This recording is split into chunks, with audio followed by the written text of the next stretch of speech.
అందరికీ యేసయ్య అతి పరిశుద్ధ నామంలో మరి మీ అందరికీ వందనాలు. మరి ఈరోజు దేవుని యొక్క వాక్యం మనం చదువుకుందాం.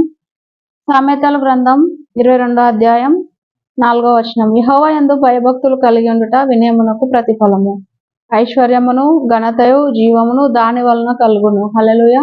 యెహోవా యందు భయభక్తులు కలిగి ఉంటే అంటే దేవునిపై మనం భయభక్తులు కలిగి ఉన్నట్లయితే అది వినయమునకు ప్రతిఫలము అని ఇక్కడ వాక్యం ద్వారా దేవుడు తెలియపరుస్తున్నాడండి.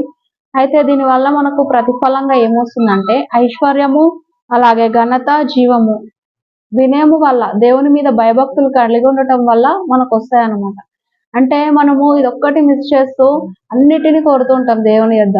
సమాధానము, సంతోషము, అలాగే సమృద్ధి, ఇలా మన జీవితానికి కావాల్సిన ప్రతి ఒక్కటి అడుగుతూ ఉంటాం. కానీ మనము ఫస్ట్ భయభక్తులు దేవుని మీద నిలిపి ఉన్నట్లయితే మనం అడగకుండానే దేవుడు అవన్నిటిని కూడా ఇస్తానని ఇక్కడ వాక్యం ద్వారా తెలియపరుస్తున్నాడు. ఇప్పటి వరకు మన జీవితంలో ఏ సమృద్ధి లేదని, ఏదైతే కొరత ఉందని, ఏదైతే జీవము అనగా మరి ఏదైతే ఆరోగ్యము లేదు అని మనం అనుకుంటున్నామో, మన జీవితానికి సరిపడిన ఏ అవకాశాలు రావట్లేదు, దుఃఖంలోనే ఉన్నాను, అలాగే మరి నా పరిస్థితి అంతా కూడా విభిన్నంగా ఉంటుందని రకరకాలుగా కృంగిపోతూ ఉంటాం. కానీ దేవుని విషయంలో మనం తప్పిపోతూ ఉంటాం అన్నమాట.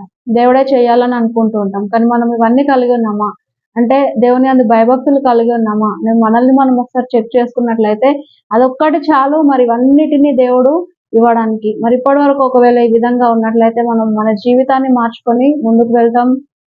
మరి దేవుడు ఖచ్చితంగా మనల్ని ఆదుకొని సహాయం చేస్తాడు. Praise the lord.